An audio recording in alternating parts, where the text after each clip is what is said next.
السلام علیکم۔ آج ہم آپ کو جو کہانی سنانے جا رہے ہیں اس کا نام ہے عجیب فقیر۔ کہانی سننے سے پہلے ہمارے چینل سیال سٹوریز کو سبسکرائب کرنا نہ بھولیں اور ساتھ لگی گھنٹی کو ضرور پریس کریں تاکہ ہماری آنے والی نوٹیفیکیشن آپ کو وقت پر مل سکے۔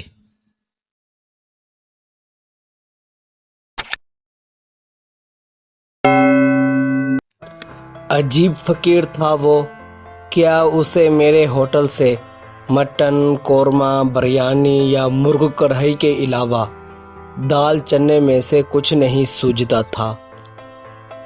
گزشتہ 3 دن سے مسلسل میرے ہوٹل پر آ کر کھانا مانگ رہا تھا۔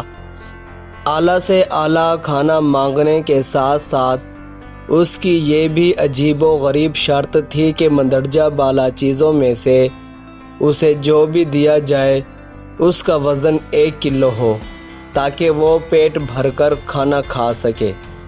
آج پھر اس نے میرے ہوٹل پر آ کر یہیں رٹ لگانا شروع کر دی۔ یہ فقیر ہے یا امیر؟ میں نے دل میں سوچا۔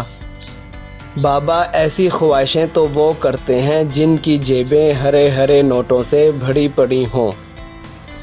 تمہارے پاس تو پھوٹی کوڑی بھی نہیں ہے۔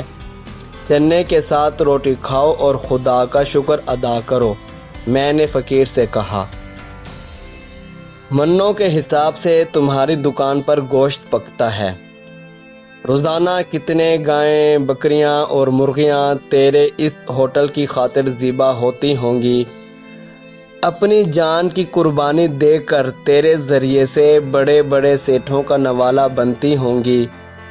بڑے بڑے شہزادے اور شہزادیاں تیرے ہوٹل میں آ کر کھانا کھاتے ہوں گے اور تو ان کی وجہ سے ہزاروں کماتا ہوگا، بلکہ لاکھوں کماتا ہوگا، اور پھر تو نے اس ہوٹل کا نام بھی تو رئیس ہوٹل رکھا ہوا ہے۔ اگر تو رئیس ہے تو 1 کلو مٹن، قورمہ یا مرغ کڑھائی میں سے کچھ دیتے ہوئے تو کنگال نہیں ہو جائے گا؟ فقیر مجھ پر برس پڑا۔ اس میں کوئی شک نہیں کہ میرے ہوٹل کا نام واقعی رئیس ہوٹل تھا اور میں نے اپنے نام رئیس الدین پر ہوٹل کا نام رکھا تھا۔ اب بیچارہ فقیر اس کا کوئی اور مطلب سمجھ رہا تھا تو میں کیا کرتا؟ بابا، آج کل کے دور میں سوکھی روٹی بھی مل جائے تو اسے غنیمت سمجھا کرو۔ جو چیزیں تو کھانے کو مانگ رہا ہے وہ تو نے کبھی خوابوں میں بھی نہیں کھائی ہوں گی۔ حقیقت میں بھلا کیسے کھا سکتا ہے؟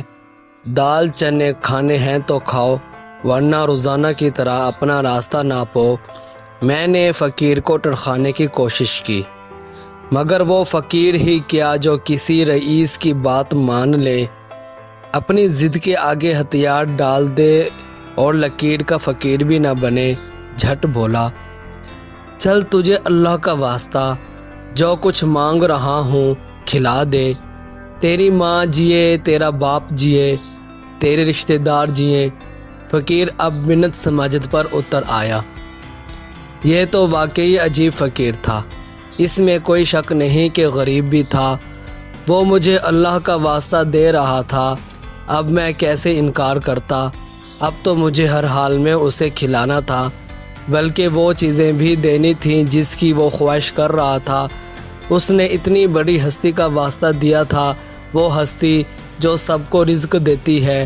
اگر اس ہستی نے میرے رزق میں سے اس فقیر کا کچھ حصہ لکھ بھی دیا ہے تو اس سے کیا فرق پڑ جاتا ہے؟ میں نے اسے 1 کلو قورمہ کڑھائی میں ڈال کر دے دیا اور ساتھ ہی روٹیاں بھی دے دیں۔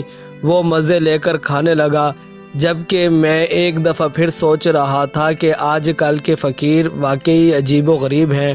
ان کے مانگنے سے تو دکھ نہیں ہوتا، مگر جو ضد کر کے اپنی مرضی کی خواہش کے مطابق مجھ جیسے رئیسوں کو اللہ کا واسطہ دے کر بہت کچھ بٹور لیتے ہیں، اس پر بہت دکھ ہوتا ہے۔ ایسے لوگ فقیر تو نہیں ہوتے، لیکن عجیب فقیر ضرور ہوتے ہیں۔ اگر کوئی انہیں غریب بھی کہہ دے تو کوئی حرج نہیں، بلکہ کہنے والے کا اپنا ہی بھلا ہوگا۔